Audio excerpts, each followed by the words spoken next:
താരകങ്ങൾക്കുമീരയും താപക സ്നേഹമുന്നതം.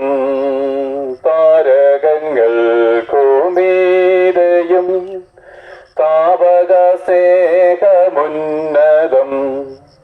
ആഴിയിലും നിൻ സ്നേഹത്തിൻ ആഴമഗാധമെൻ പ്രിയ. ആഴിയിലും നിൻ സ്നേഹത്തിൻ ആഴമഗാധമെൻ പ്രിയ. നിൻ മഹാസ്നേഹം യേശുവേ, നിൻ എൻ മനസ്സിനഗാധമേ. എന്നിൽ നിൻ സ്നേഹ കാരണം എന്നറിവീനതീതമേ.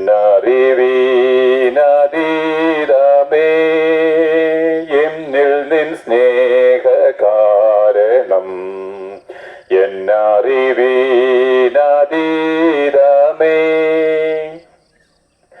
ദോഷിയാമെന്നെ തേടിയോ ക്രൂശുവരെയും താണു നീ. ദോഷിയാമെന്നെ തേടിയോ ക്രൂശുവരെയും താണു നീ. പ്രാണനും നൽകി സ്നേഹിപ്പാൻ പാപിയിൽ കണ്ടതെന്തു നീ. പ്രാണനും നൽകി സ്നേഹിപ്പാൻ പാപിയിൽ കണ്ടതെന്തു നീ. പ്രിയ ദേശനിവാസികളെ, നമ്മൾ ഒരിക്കൽ കൂടെ ദൈവത്തിന് യേശുക്രിസ്തു മുഖാന്തരം നമ്മളോടുള്ള അഗാധമായിരിക്കുന്ന സ്നേഹം അല്പം കൂടെ ധ്യാനിക്കുന്നത് ഈ പ്രഭാതത്തിൽ നന്നല്ലയോ? നോക്കുവിന്, നമ്മളെ ഇതുപോലെ സ്നേഹിപ്പാൻ വേറൊരാളില്ല, ഇതുപോലെ നമ്മളെ കരുതുവാനും വേറൊരാളില്ല. പ്രിയപ്പെട്ടവരെ, താരകങ്ങൾ നാളെ മാറിപ്പോയാലും അല്ലെങ്കിൽ എന്താണ് ഈ സർവ്വലോകവും നമുക്ക് എതിരെ നിന്നാലും ഞാൻ നിന്നെ സ്നേഹിക്കുന്നു എന്ന് പറയുവാൻ യേശുക്രിസ്തു അല്ലാതെ മറ്റൊരു വ്യക്തിയുമില്ല. കാരണം അവൻ അങ്ങനെ പറയുക മാത്രമല്ല, അത് നമുക്ക് തെളിയിച്ച് തന്നതാണ്. എങ്ങനെ തെളിയിച്ചു തന്നു?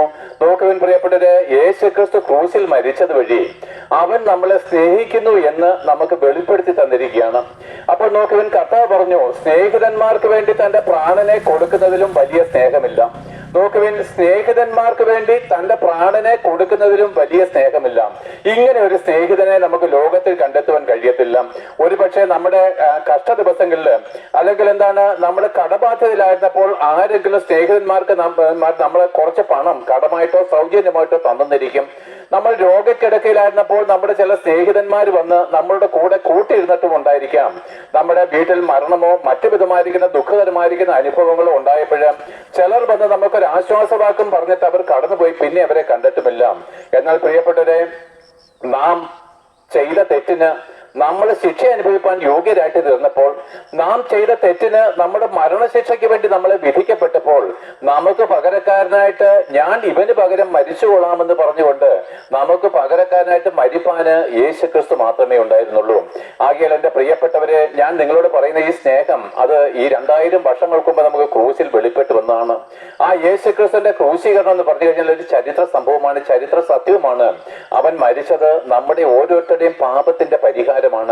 നമ്മൾ ഓരോരുത്തരും മരിക്കേണ്ടതിന് പകരം അത്രേ യേശുക്രിസ്തു മരിച്ചത്. ആ സ്നേഹത്തിന്റെ തണലിലേക്ക് നിന്നെ തന്നെ ഏൽപ്പിച്ചു കൊടുക്കാത്തത് കൊണ്ടാണ് ഓരോ ദിവസവും നീ നിന്റെ ഭാരങ്ങളെ ചുമന്നുകൊണ്ട് കഷ്ടങ്ങളും ദുഃഖങ്ങളും നിരാശകളും കൊണ്ടും കണ്ണുനീരും കൊണ്ടും കടന്നു പോകുന്നത്. പലരും എന്താണ് ഓരോ ദിവസവും എങ്ങനെ തള്ളി നീക്കുമെന്നോർത്ത് ഭാരപ്പെടുന്നത്. നമുക്ക് വിഷയങ്ങളോ പ്രശ്നങ്ങളോ ഇല്ല എന്നല്ല ഞാൻ പറയുന്നത്. പക്ഷെ ഏത് വിഷയത്തിന് മേലും ശാന്തതയോടെ ജീവിപ്പാന് നമ്മളെ സ്നേഹിക്കുന്ന, നമ്മളെ സഹായിക്കുന്ന ഒരു വ്യക്തി നമുക്ക് വേണ്ടിയോ, നമ്മളൊരു സിക്കായിട്ട് കിടക്കുമ്പോൾ, രോഗിയായിട്ട് അല്ലെങ്കിൽ എന്താണ് ദുഃഖകരമായിരിക്കുന്ന അനുഭവത്തിലൂടെ കടന്നു പോകുമ്പോൾ ഈ യേശുക്രിസ്തുവിനെ വ്യക്തിപരമായിട്ട് അറിയാത്ത ഒരു വ്യക്തിയെ സംബന്ധിച്ചോളം, അല്ലെങ്കിൽ ഞാൻ കർത്താവിനെ അറിയാതിരുന്ന കാലത്ത് ഞാൻ ആഗ്രഹിച്ചു ഇന്ന വ്യക്തി എന്റെ അടുക്കൽ വന്ന് അല്പനേരം ഒന്ന് ഇരുന്നിരുന്നുവെങ്കിൽ, ഇന്ന വ്യക്തി എന്നോടൊരു നല്ല വാക്ക് പറഞ്ഞിരുന്നെങ്കിൽ, ആ നമ്മൾ സ്നേഹിക്കുന്ന ഒരു വ്യക്തിയുടെ സാന്നിധ്യം സാമീപ്യം നമ്മൾ കൊതിച്ചിരുന്നു. എന്നാൽ പ്രിയപ്പെട്ടവരെ, ഇന്ന് അങ്ങനെയല്ല. ആ വ്യക്തി നമ്മുടെ അടുക്കൽ വന്നാലും അവൻ അല്പനേരം ഇരുന്നിട്ട് അവൻ പറയും, സഹോദരൻ ഞാൻ പോകട്ടെ, അല്പം തിരക്കുണ്ട്. അവൻ അവന്റെ സ്വന്തം ഗ്രഹകാര്യവും വീട്ടുകാര്യവും മറ്റ് ബിസിനസ് കാര്യങ്ങളായിട്ട് അവനെന്താണ്, ഇവൻ എന്റെ കൂട്ടുകാരനാണല്ലോ, ഇവൻ എന്റെ സ്നേഹിതനാണല്ലോ, ഞാൻ പോകാതിരുന്നാൽ അത് മോശമല്ലേ എന്നുള്ള രീതിയിലാണ് പലരും നമ്മുടെ അടുക്കൽ വരുന്നത്. നമ്മൾ അത് ചിന്തിക്കണം. നമ്മൾ എന്താണ്, നമ്മുടെ കുഞ്ഞിന്റെ വിവാഹത്തിന് ഒരാളെ ക്ഷണിച്ചു കഴിഞ്ഞാല് ആ വ്യക്തി നമ്മുടെ വീട്ടിലേക്ക് വരുന്നത് ആ സ്നേഹം കൊണ്ടല്ല, ഓ അതെന്റെ കൂട്ടുകാരനല്ലയോ, അവന്റെ മോടെ കല്യാണത്തിന് പോയില്ലെങ്കിൽ മോശമല്ലേ, ഈ ഒരു ചിന്തയിൽ കൊണ്ടാണ് പലരും വരുന്നത്. എന്നാൽ പ്രിയപ്പെട്ടവരെ, ഇതിന് വിഭിന്നമാണ്, വ്യത്യസ്തമാണ് യേശുക്രിസ്തുവിനുള്ള നമ്മളോടുള്ള ദൈവത്തിന്റെ അഗാധമായിരിക്കുന്ന സ്നേഹം.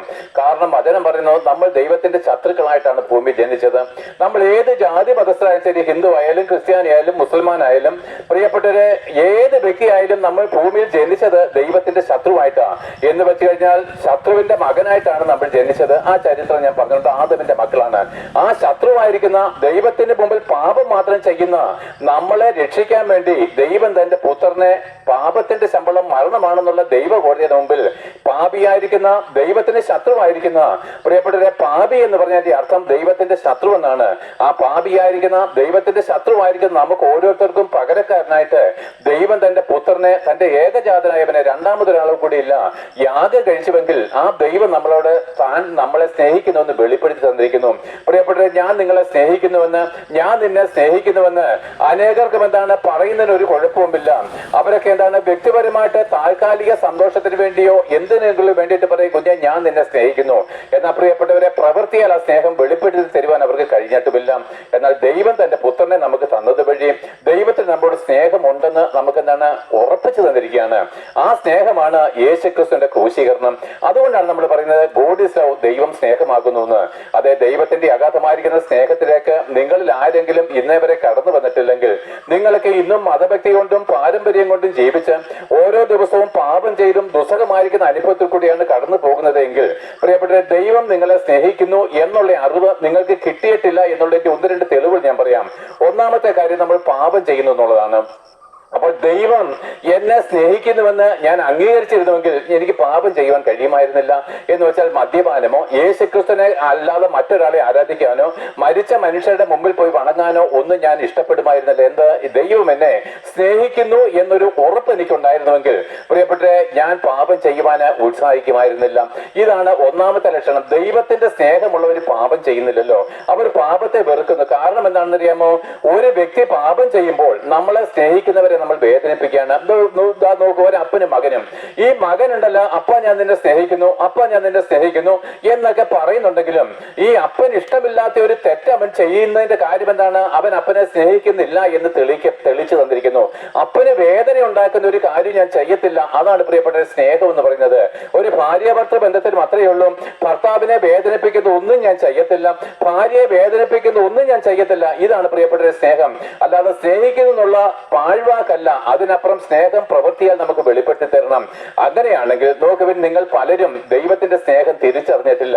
ആ സ്നേഹം തിരിച്ചറിഞ്ഞാൽ നമുക്കൊരു കാര്യം പറയാൻ കഴിയും, പ്രിയപ്പെട്ടവരെ, ഞാൻ എങ്ങനെ എന്റെ ദൈവത്തെ ഇനിയും വേദനിപ്പിക്കും? ഞാൻ എങ്ങനെ ഇനി എന്റെ കർത്താവിനെ ദുഃഖിപ്പിക്കും? കാരണം 2000 വർഷങ്ങൾക്ക് മുമ്പ് അവൻ സ്വർഗത്തിൽ പിതാവിന്റെ മടിത്തട്ടിൽ നിന്ന് ഇറങ്ങി വന്ന് ആ കാൽവറി ക്രൂസിൽ അടിയേറ്റും നിന്നയേറ്റും തുപ്പലേറ്റും പ്രിയപ്പെട്ടവരെ എനിക്ക് പകരക്കാരനായിട്ട് അവൻ മരിച്ചല്ലോ. അവൻ എനിക്ക് വേണ്ടി സകല കഷ്ടങ്ങളും സഹിച്ച് നിന്നാപാത്രമായിട്ട് മരിക്കേണ്ടി വന്നല്ലോ. ഓ, ഈ സ്നേഹം ഞാൻ അറിയുന്നു. അങ്ങനെയാണെങ്കിൽ ഇനിയും എന്താണ്? ഞാനൊരു പാപം ചെയ്യുമ്പോൾ എന്റെ കർത്താവിനെ വീണ്ടും വേദനിപ്പിക്കുകയാണ്. ഇനി ഞാൻ തെറ്റ് ചെയ്യുമ്പോൾ എന്റെ കർത്താവിനെ വീണ്ടും ദുഃഖിപ്പിക്കുകയാണ്. ഞാൻ ഓരോ തവണ പാപം ചെയ്യുമ്പോഴും എന്റെ കർത്താവിനെ ഞാൻ വീണ്ടും വീണ്ടും ക്രൂശിക്കുകയാണ്. ഇല്ല കർത്താവേ, ഞാൻ നിന്നെ സ്നേഹിക്കുന്നു. കാരണം എന്താണ്? നീ എന്നെ സ്നേഹിച്ചിട്ട് നീ എനിക്ക് വേണ്ടി മരിച്ചത് വഴി, നീ ഒരിക്കലായിട്ട് എനിക്ക് വേണ്ടി കഷ്ടം സഹിച്ചത് വഴി ഇനി ഞാൻ നിന്നെ വേദനിപ്പിക്കുവാൻ ആശിക്കുന്നില്ല. പ്രിയപ്പെട്ട, ഇത് നിങ്ങളൊന്ന് ചിന്തിച്ച്, ഞാൻ അങ്ങനെയാണോ ജീവിക്കുന്നത്? അതിനകത്ത് കള്ളു കുടിക്കല്ലെന്നോ വ്യഭിചാരം ചെയ്യില്ലെന്നുള്ളോ മാത്രമല്ല പ്രിയപ്പെട്ടവരെ, യേശുക്രിസ്തുവിനെ അല്ലാതെ മറ്റെന്തിനെ ആരാധിക്കുന്നതും ദൈവത്തോടുള്ള ശത്രുത്വമാണ്. കാരണം എന്താണ്? അവൻ മാത്രമേ സത്യദൈവവും നിത്യജീവനുമായിട്ടുള്ളൂ. അവൻ മാത്രമേ ആരാധനയ്ക്ക് യോഗ്യനായിട്ടുള്ളൂ. അവൻ മാത്രമേ സ്വർഗത്തിൽ നിന്ന് വന്നവനും സ്വർഗത്തിലേക്ക് മടങ്ങിപ്പോയിട്ടുള്ളവനുമുള്ളൂ. അവൻ മാത്രമേ മരിക്കുകയും അടക്കപ്പെടുകയും ഉയർത്തെഴുന്നേൽക്കുകയും ചെയ്തിട്ടുള്ളൂ. അവൻ മാത്രമേ ഇനി ഭൂമിയുടെ ഏകാധിപതിയായിട്ട് വരാമെന്ന് വാക്ക് തന്നിട്ടുള്ളവരുമായിട്ടുള്ളൂ. ആകിയാൽ ഈ യേശുക്രിസ്തുവിന്റെ നാമമല്ലാതെ വേറൊരു നാമവും ദൈവം നമുക്ക് തന്നിട്ടില്ല. വ്യക്തമായിട്ട് പറഞ്ഞു കഴിഞ്ഞാൽ, നാം രക്ഷിക്കപ്പെടുവാൻ ആകാശത്തിന്റെ കീഴിൽ മനുഷ്യരുടെ ഇടയിൽ യേശുക്രിസ്തുവിന്റെ നാമമല്ലാതെ വേറൊരു നാമവുമില്ല. അങ്ങനെയാണെങ്കിൽ നമുക്കൊരു കാര്യം ചെയ്യാം. ആ സ്നേഹത്തെ അല്പം കൂടെ ധ്യാനിച്ചാലോ? പ്രിയപ്പെട്ട ദൈവം നമ്മളെ എങ്ങനെയാണ് സ്നേഹിച്ചത്? ഞാൻ നിങ്ങളുടെ ആശ്വാസത്തിന് വേണ്ടി പറയുന്നു. പ്രിയപ്പെട്ടവരെ, ദൈവം നമ്മളെ എങ്ങനെയാണ് സ്നേഹിച്ചത്? സ്വർഗം എന്താണെന്ന് നമുക്ക് ഇതുവരെ കണ്ടെത്തുവാൻ കഴിഞ്ഞിട്ടില്ല. അതിനെപ്പറ്റി ഒരു ചെറിയ നിഴല് മാത്രമേ നമുക്ക് ബൈബിളിൽ നിന്ന് മനസ്സിലാക്കുന്നുള്ളൂ. എങ്കിലും അത്ര ഉത്തമമായിരിക്കുന്ന, അത്ര മനോഹരമായിരിക്കുന്ന ഈ സ്വർഗം, അവിടെയായിരുന്നല്ലോ യേശു ക്രിസ്തു ഭൂമിയിലേക്ക് വരുന്നിടം വരെയും ജീവിച്ചിരുന്നത്. പിതാവിന്റെ മടിത്തട്ടിലാണ് യേശു ക്രിസ്തു കഴിഞ്ഞിരുന്നത്. അത് എന്നു മുതൽ എന്ന് ചോദിച്ചു കഴിഞ്ഞാൽ അതിന് ആരംഭമില്ല. അനാദി കാലം മുതൽ എന്ന് പറഞ്ഞു കഴിഞ്ഞാൽ അത് നമ്മുടെ എണ്ണൽ സംഖ്യ പുറമോട്ട് -1 -2 നമ്മൾ ചിന്തിച്ചു കഴിഞ്ഞാൽ അവസാനമില്ലാത്ത വണ്ണം പ്രിയപ്പെട്ടവരെ അതിന് ആരംഭം ഉണ്ടായിരുന്നില്ല. ഇനി എന്താണ്? അങ്ങനെ അനാദി കാലം മുതൽ പിതാവിന്റെ മടിത്തട്ടിലിരുന്ന കോടാനുകോടി ദൂതന്മാരുടെ ആരാധനകൾ ഏറ്റുവാങ്ങിയിരുന്ന ആ ഉന്നതനായിരിക്കുന്ന ഈ ക്രിസ്തു യേശു എന്ന ഒരു മനുഷ്യനായിട്ട് നമുക്ക് ഓരോരുത്തർക്കും പകരക്കാനായിട്ട് മരിപ്പാൻ കാൽവരി ക്രൂശിലേക്ക് കയറി പോകുമ്പോൾ അവൻ സ്വർഗത്തെക്കാൾ ഉപരി നമ്മളെ സ്നേഹിച്ചെന്നാണ്. നോക്കിക്കേ, ആ മനോഹരമായിരിക്കുന്ന സ്വർഗത്തെ വിട്ടു കളഞ്ഞിട്ട് നമ്മളെ പോലെ ഒരു പാപിയെ തേടി അവൻ ഈ ചേറ്റുകുഴിയിലേക്ക് ഇറങ്ങി വന്നെന്ന് ചിന്തിച്ചു കഴിഞ്ഞാൽ ആ യേശുക്രിസ്തു നമ്മളുള്ള സ്നേഹം നമുക്ക് അല്പമെങ്കിലും മനസ്സിലാക്കുവാൻ കഴിയും. ഇത്രമാത്രം അവൻ സ്നേഹിച്ചു. അവനുള്ള സകല ഔന്നത്യങ്ങളും അവൻ ഉപേക്ഷിച്ച് കളഞ്ഞ് ഒരു മനുഷ്യനായിട്ട് തന്നെത്താൻ താഴ്ത്തി മനുഷ്യനായി നമ്മളെ വീണ്ടെടുക്കുവാനായിട്ട്. അപ്പോൾ പിതാവായ ദൈവത്തിന്റെ സ്നേഹം എന്താണ്? പ്രിയപ്പെട്ടവരെ, തനിക്ക് ഒരു പുത്രനേ ഉള്ളൂ, ഏകജാതനായ പുത്രനായിരിക്കുന്ന ക്രിസ്തു. ആ ക്രിസ്തുവിനെ പാപിയായിരിക്കുന്ന നമുക്ക് വേണ്ടി യാഗം കഴിക്കണമെങ്കിൽ ദൈവം തന്റെ പുത്രനായിരിക്കുന്ന യേശു ക്രിസ്തുവിനേക്കാൾ ഉപരി നിന്നെയും എന്നെയും സ്നേഹിച്ചു. ഓർത്ത് നോക്കിയേ, ആ ഏകജാതനായ പുത്രനേക്കാൾ ഉപരി എന്നെയും നിന്നെയും പിതാവ് സ്നേഹിച്ചു. പുത്രനോ സ്വർഗവും പിതാവിന്റെ മടിത്തട്ടും വിട്ടുകളഞ്ഞ് എന്നെ പോലെ ഒരു പാപിക്ക് വേണ്ടി സ്വർഗത്തിൽ ഇറങ്ങി വന്ന് കഷ്ടമേറ്റ് ദൈവ നിയമത്തിന് മുമ്പിൽ മരിച്ചു. ഇതിനപ്പുറം ഞാൻ ഇനി വിശദീകരിക്കണമോ? ഇത്രമാത്രം ദൈവം നമ്മളെ സ്നേഹിച്ചിട്ടും പ്രിയപ്പെട്ട ആ ദൈവത്തെ തിരിച്ച് സ്നേഹിപ്പാൻ കഴിയാത്തതാണ് നമ്മുടെ എല്ലാ വേദനകൾക്കും കാരണം. ഇത്രമാത്രം നമ്മളെ സ്നേഹിച്ച ഈ ദൈവത്തെ തിരിച്ച് സ്നേഹിപ്പാൻ നമുക്ക് എപ്പോൾ മനസ്സ് വരുമോ അപ്പോൾ നമുക്ക് സമാധാനം വരും. അപ്പോൾ നമ്മുടെ ഹൃദയം സന്തോഷം കൊണ്ട് നിറയും. അപ്പോൾ നമ്മുടെ പ്രശ്നങ്ങൾക്ക് മേലേക്ക് നമ്മൾ ഉയരും. ഇപ്പോൾ എന്നെ കേൾക്കുന്ന നിങ്ങൾ പലരും പ്രശ്നങ്ങൾക്ക് അടിമപ്പെട്ട് കിടക്കുകയാണ്. അതായത് ഒരു കടലിന്റെ അടിത്തട്ടിലേക്ക് മുങ്ങിപ്പോകുന്ന പോലെ തിരമാലകളും ഓളങ്ങളും നിന്റെ തലയ്ക്ക് മുകളിൽ കൂടെ പാഞ്ഞു പോകുകയാണ്. എന്നാൽ ഈ ദൈവ സ്നേഹത്തിലേക്ക് നിങ്ങളെ തന്നെ താഴ്ത്തിക്കഴിഞ്ഞാൽ ഇതേ സമുദ്രം, ഇതേ തിരമാല പ്രിയപ്പെട്ടവരെ, പക്ഷെ എന്താണ്, നമ്മുടെ തിരമാലയ്ക്ക് മുകളിലേക്കൂടെ ഉയരുകയാണ്. പ്രശ്നങ്ങൾ നമ്മുടെ കാൽ കീഴിൽ അമരുകയാണ്. ഇതാണ് ക്രിസ്ത്യൻ ജീവിതം. ക്രിസ്തുവിലേക്ക് ഒരാൾ വരുമ്പോൾ പ്രശ്നം മാറുന്നില്ല. എന്നാൽ ഇന്നലെ വരെ പ്രശ്നങ്ങൾ നമ്മുടെ തലയുടെ മുകളിൽ കൂടെ പോകുമ്പോൾ ഇന്നു മുതൽ നമ്മൾ പ്രശ്നത്തിന് മുകളിൽ കൂടെ നടക്കുവാൻ കഴിയും. അതാണ് പറയുന്നത്, ഒരുവൻ ക്രിസ്തുവിലായാൽ അവൻ പുതിയ സൃഷ്ടിയാകുന്നു. ഇന്നേ വരെ നമ്മളെ കീഴ്പ്പെടുത്തിയതിനെ എല്ലാം നമ്മൾ കീഴ്പ്പെടുത്താൻ പോവുകയാണ്. ഇന്നേ വരെ നമ്മളെ അടിമകളാക്കി വെച്ചിരുന്ന എല്ലാ പാപങ്ങളെയും നമ്മൾ അടിമയാക്കാൻ പോവുകയാണ്. പ്രിയപ്പെട്ട, ഇതൊരു അസാധാരണമായിരിക്കുന്ന അനുഭവമാണ്. നമ്മുടെ ഹൃദയാന്തർഭാഗം എല്ലായ്പ്പോഴും ഉല്ലാസം കൊണ്ട് നിറയും. അവിടെ എന്താണ്, പറക്കാരെ മുള്ളും വിളഞ്ഞിരുന്നിടത്ത്, അല്ലെങ്കിൽ എന്താണ്, പറക്കാരെ മുള്ളും മാത്രം ഉണ്ടായിരുന്നിടത്ത് ഇന്നെന്താണ് ആനന്ദത്തിന്റെ പുഷ്പങ്ങൾ പൂത്തുലയാൻ തുടങ്ങും.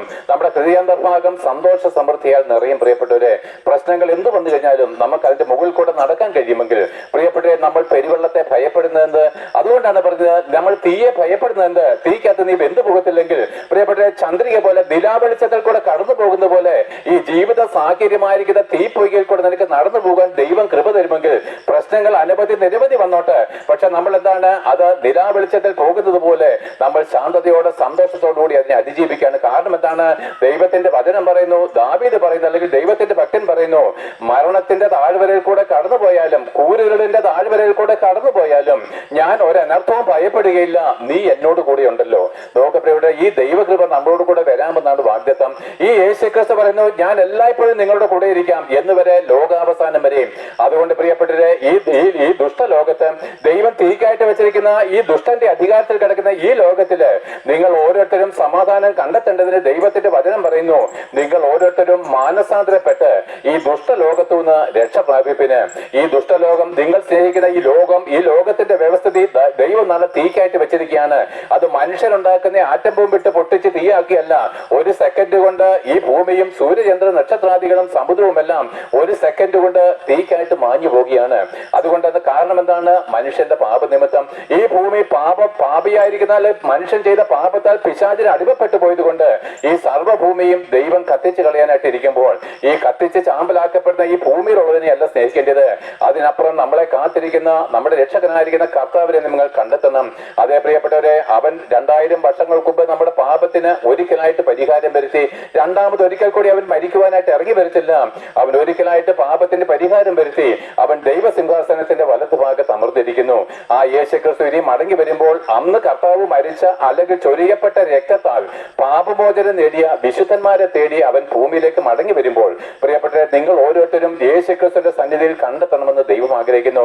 അതിന് നിങ്ങൾ എന്താണ് ചെയ്യേണ്ടത്? നിങ്ങൾ ഏത് ജാതി മതസ്ഥരുമായിക്കോട്ടെ, നിങ്ങൾ എല്ലാവരും ആദമിന്റെ മക്കളാണ്, പാപികളാണ്, നരകവിധിക്ക് യോഗ്യരാണ്, ദൈവസ്നേഹം ഇല്ലാത്തവരാണ്.